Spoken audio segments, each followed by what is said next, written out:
देखतानी सुनाई हमनी के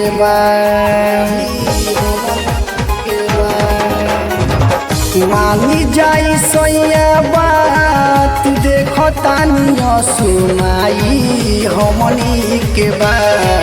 चली नदिया के घाट अब हो खतावे रात बाटे सब लोग जा चली नदिया के घाट अब हो खतावे रात बाटे सब लोग जा।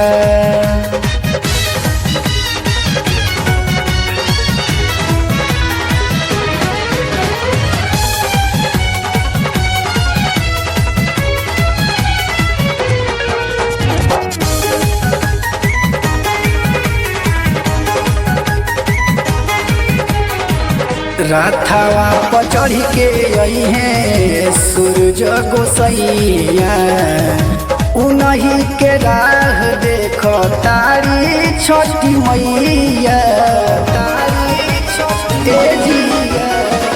राथावा पर चढ़ के आई है सूरज गोसैया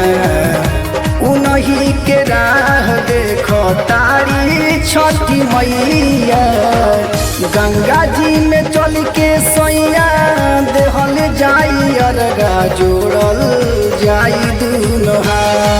चल नदिया के घाट अब हो खतावे रात बाटे सब लोग जा चली नदिया के घाट अब हो खतावे रात बाटे सब लोग जा।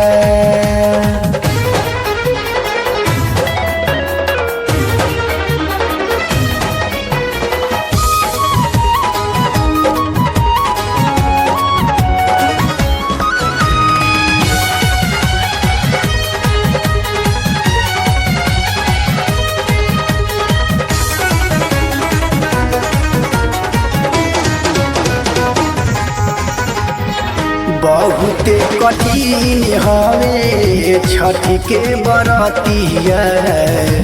अन्न जल छोड़ी तिवई दे देलिया रघिया सुनतनी बहुत कठिन हवे छठ के बरतिया अन्न जल छोड़ी तिवई दे देलिया रघिया कहतारे रघुवीर मोनू पेन्हिला पियरिया दौड़ा ले चलरा चली नदिया के घाट अब हो खतावे रात बाटे सब लोग जा चली नदिया के घाट अब हो खतावे रात बाटे सब लोग जा।